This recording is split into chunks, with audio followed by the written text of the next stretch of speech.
Assalamualaikum warahmatullahi wabarakatuh.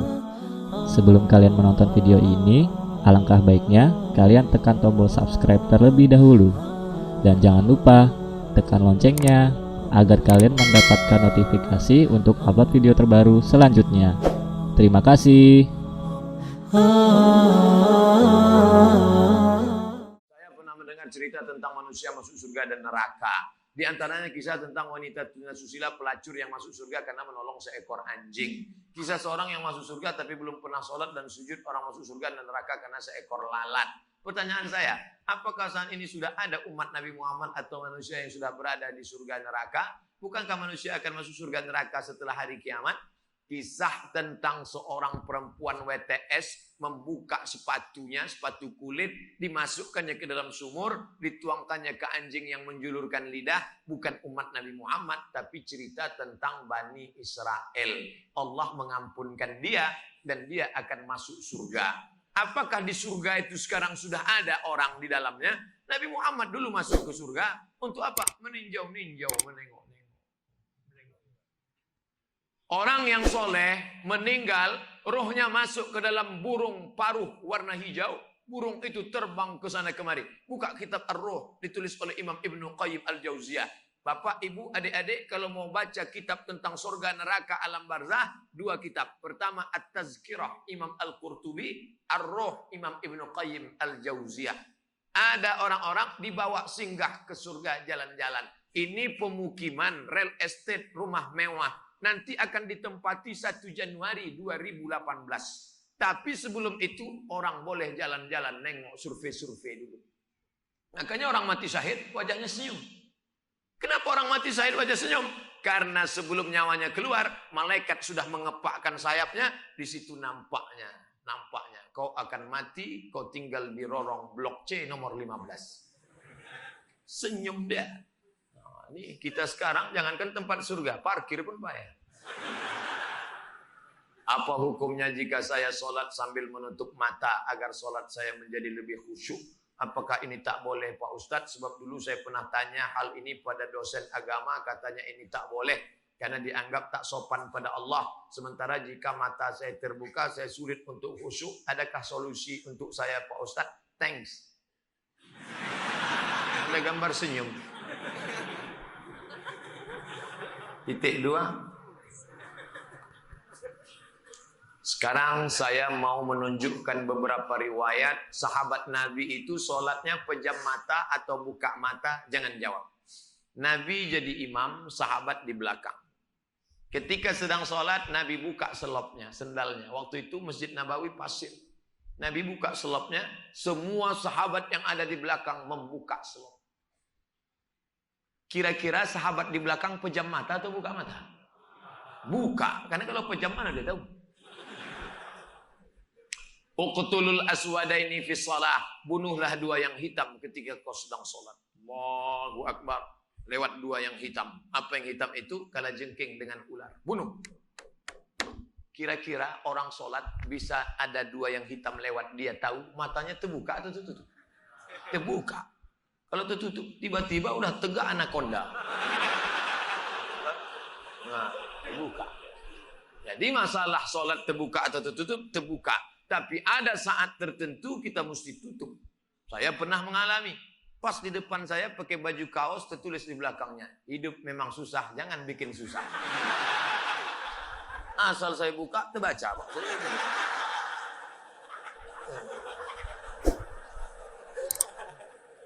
Jangan sholat ke masjid pakai baju bergambar-gambar, bertulis-tulis, pakai baju polos. Gambar. Sudahlah hari Jumat, besok terlambat datang ke tengah, tulis di belakang. Emang masalah buat lo?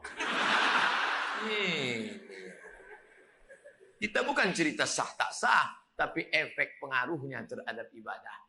Bagaimana pandangan Islam yang baik dalam mencari pendamping hidup seorang istri? 4 orang Pak Ustaz, sifatnya 4. Tungkahul mar'atu li arba'. Perempuan dinikahi karena 4. Apa yang pertama? 5 liha, karena kaya. Kenapa kau nikahi dia? Mana lah Pak Ustaz, aku tengok cincinnya 3 biji. Kayak, tak salah. Wali hasabiha. Kenapa kau nikahi dia? Keturunan Pak Ustaz, darah biru. Payah kemarin waktu cari donor darah, biru darah. Yang ketiga, wali jamaliha. Karena cantiknya, rambutnya Mbak Mayang terurai. Pipinya Mbak Pauh dilayang. Alisnya Mbak semut beriring. Bibirnya Mbak delima merekah. So sweet. Walidiniha, karena agamanya. Fazfar bidzatiddin, pandang karena agamanya. Kau nikahi karena sukunya. Berapa banyak orang melanggar pantangan suku, dipecat dari suku. Kau nikahi dia karena kayanya, hartanya hilang melayang, kau tak suka lagi. Kau nikahi karena bentuk rupa, perempuan bagaikan bunga, kuntum mekar, setelah itu layu, semuanya layu, dia akan berubah. Nikahilah karena agamanya. Ustadz Somad, ya, saya mahasiswa Ustadz dulu, ya. Bisa, saya udah tamat kuliah Pak Ustadz, mantap. Udah kerja Pak Ustadz, alhamdulillah. Belum nikah Pak Ustadz, nauzubillah. Bisa Ustadz carikan yang ada 4-4-nya Pak Ustadz. Kalau ada 4-4-nya ngapain untuk ente? Man talaba akhan bila aibin baqiya bila akhin. Siapa mencari kawan yang tak bercacat, seumur hidup tak akan berkawan. Menikah bukan mencari kesempurnaan, menikah menutupi segala kekurangan. Semenit setelah akad, mulailah kau nampak segala kekurangannya. Kurang cantik, kurang tinggi, kurang putih, kurang mancung, kurang. Maka setelah nikah, kau tutupilah segala kekurangannya. Setelah dapat, inilah dunia akhirat Pak Ustadz. Jangan lagi matamu liar kemana-mana. Kalau laki-laki sudah menikah, nampaknya perempuan cantik di jalan, pulanglah ke rumah. Apa yang ada pada perempuan di jalan itu, ada juga di rumah. Walaupun bentuknya agak lain sedikit. Bagaimana Ustadz menjaga kesehatan begitu jadwal padat? Tadi masuk WA ke sahabat kita, apa kata dia? Kalaulah Ustadz Somad itu made in Jepang, sudah lama rontok. Lalu apa yang Ustadz minum, apa yang Ustadz makan? Semuanya doa jamaah. Cobalah tengok di YouTube, di Twitter, di Facebook, di BBM, doa jamaah. Amin, amin, amin, amin, amin. Semoga Ustadz sehat, semoga Ustadz istiqomah, semoga doa menumpang tuah pada doa, mulut-mulut, tangan-tangan yang soleh. Mudah-mudahan kita bersatu dalam kebaikan insyaallah. Berapa takbir Idul Fitri Pak Ustadz? Berapa hari? Dari mulai tenggelam matahari sore, petang, malam takbir, sampai sore tanggal 13. 10, 11, 12, 13. Allahu Akbar, Allahu Akbar, Allahu Akbar. La ilaha illallah, wallahu akbar. Allahu Akbar walillahil hamd. Sampai jam 2 malam suara tak serak-serak. Begitu ditengok, rupanya flash disk. Janganlah flash disk, orang lah. Ini banyak nanti flash disk ini masuk surga. CD masuk surga, flash disk masuk surga. Dilatihlah anak-anak muda kita. Latih anak-anak muda. Nih, takbir bukan cuma di masjid. Selama 4 hari itu takbir. Anak-anak, ibu-ibu di rumah sambil masak opor, masak rendang, masak gulai kambing. Allahu Akbar, Allahu Akbar. La ilaha illallah. Garamnya kurang. Apa yang membuat Ustadz tetap istiqomah berdakwah dari masjid satu ke masjid lain? Bukankah sudah ada tawaran TV swasta untuk mengajak Ustadz mengisi acara di salah satu stasiun TV yang kita semua sudah tahu kalau tampil di TV bayarannya besar. Dia mau saya harus ganteng. Masuk TV itu 2, ganteng betul atau buruk betul. Saya pula kan tidak pala buruk, tapi ganteng pun tidak juga. Pakaian itu harus begini, harus begitu. Nah, itu tidak bisa. Tapi yang paling berat ini jadwal. Jadwal harus ini. Saya tak bisa jadwal. Saya sudah penuh sampai 2018 Idul Fitri. Saya sudah Nanti setelah itu barulah kita masuk ke TV-TV. Kok muat? Apakah memang ada hadis yang mengatakan tidak kujamin umatku 14 abad akan datang? Seandainya di sini memang ada, apa yang tidak dijamin? Sapaannya atau ibadahnya? Mohon pencerahan. Tak ada. Nabi jangan berkecil hati hidup zaman sekarang. Apa kata Nabi SAW? Al-ibadatu fil haraji kahijratin ilayya. Siapa yang tetap istiqamah beribadah padahal waktu itu banyak fitnah-fitnah, sama macam berhijrah bersama Nabi Muhammad sallallahu alaihi wasallam. Jadi jangan mengutuk nasib. Mengapa aku hidup di abad sekarang ini? Kenapa tak hidup zaman Abu Bakar, Umar, Utsman, Ali? Kalau mental model ini, hidup zaman dulu pun jadi Abu Jahal, Abu Lahab. Jangan berduka.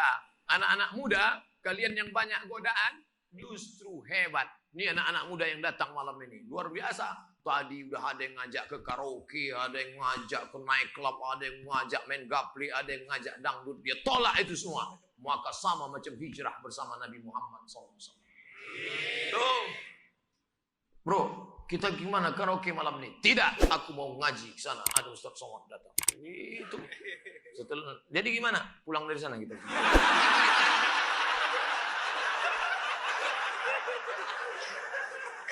Ada suatu hadis yang mengatakan bahwa menikah itu adalah sunnahku. Barang siapa yang tak mengikut sunnahku maka dia bukan umatku. Bagaimana dengan Imam Syafi'i? Karena dalam buku autobiografi Imam Syafi'i mengatakan beliau tak nikah. Imam Syafi'i menikah. Dari mana Ustaz tahu Imam Syafi'i menikah? Bacalah biografinya. Yang tak menikah itu Imam Nawawi. Betul, ada imam dalam mazhab Syafi'i, Imam Nawawi. Imam Nawawi tak menikah, Imam Ibnu Taimiyah tak menikah, Sayyid Qutb penulis fi Zilalil Quran tak menikah, Syekh Abdul Fattah Abu Ghuddah menulis satu kitab judulnya Al-Ulama Al-Uzzab Alladzina Atharul Ilma Ala Zawaj, biografi ulama-ulama yang tak menikah sampai mati karena lebih memilih ilmu daripada nikah. Kenapa Ibnu Taimiyah tak menikah? Kalau Ibnu Taimiyah menikah, istrinya itu pasti tetap tinggal karena dia lebih lama di penjara daripada di luar penjara. Sayyid Qutb digantung 1966, mati dalam keadaan ditulisnya tafsir itu di penjara. Maka mereka itu memikirkan mudaratnya lebih besar. Tapi kalian yang muda sekarang jangan kalian ikut ini. Zaman Imam Nawawi dulu dia tak menikah, perempuan zaman itu biji matanya aja yang nampak. Godaan tak kuat. Zaman sekarang perempuan biji matanya tertutup, yang lain terbuka. Jangan jadi berubah zaman kan aku mau ikut Imam Nawawi aja. Tak bisa, lain tak bisa. Godaan luar biasa. Ini saya mau pulang nih, godaan yang paling terberat nanti jumpa pramugari lah. Besok habis sholat Jumat mau pulang. Sudah jelas pakai peci, pakai baju koko, pasang muka seram waktu lewat. Tetap ditegurnya. Nomor berapa? La ilaha illallah. Udah dapat nomor kursi duduk saya. Sengaja tak ada senyum-senyum. Tetap dia datang. Bapak seatbeltnya udah dipasang. Astagfirullahaladzim. Ramah betul lah dia. Silap pula lama-lama.